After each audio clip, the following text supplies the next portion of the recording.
আমার বাপ যেদিন মারা যায়, বাপের মৃতদেহ সামনে থুয়ে শোকলিক আমি কষ্ণ।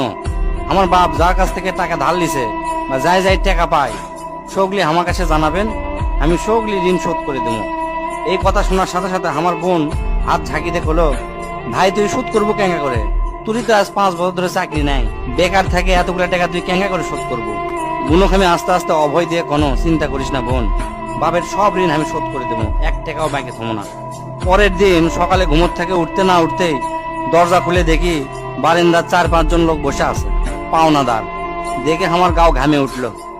অকেরে কি কমো, আমার মুখের ভাষা আসলো না।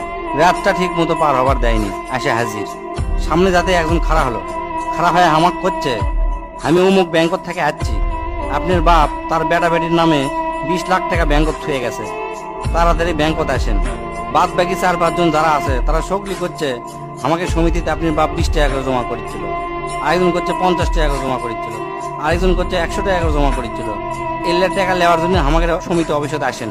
পরে সব হিসাব করে দেখি বাপ আমাকের জন্য প্রায় 37 লাখ টাকা জমি থয়ে গেছে। টাকাগুলা হিসাব করতে করতে আমার একদিন রাতের কথা মনে পড়ে গেল। ওই রাতে আমি আমার বাপক কষ্ণ, আপনি ক্যাঙ্কা বাপ, আমাকে ভবিষ্যতে আপনি কোনো চিন্তা আছে?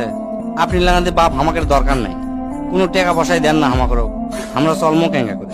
বাপ তখন মুস্কি হাসে কষলো, আমি আমার সাধ্য মতোই চেষ্টা করেছি, সময় হলে সব বুঝবার পারবো। সেই দিন ওই বাপের মুস্কি হাসে আমি বুঝবার পারিনি।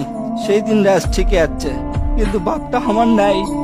মাঝে মাঝে রাতের বেলা আকাশের দিকে তাকে কই, বাবা আজ পর্যন্ত তোমাকে বুঝতে পারলাম না, তোমার উপর খালি রাগই করে গেছি, কিন্তু তোমাকে জোরে ধরে কোনোদিন আই লাভ ইউ করতে পারলাম না।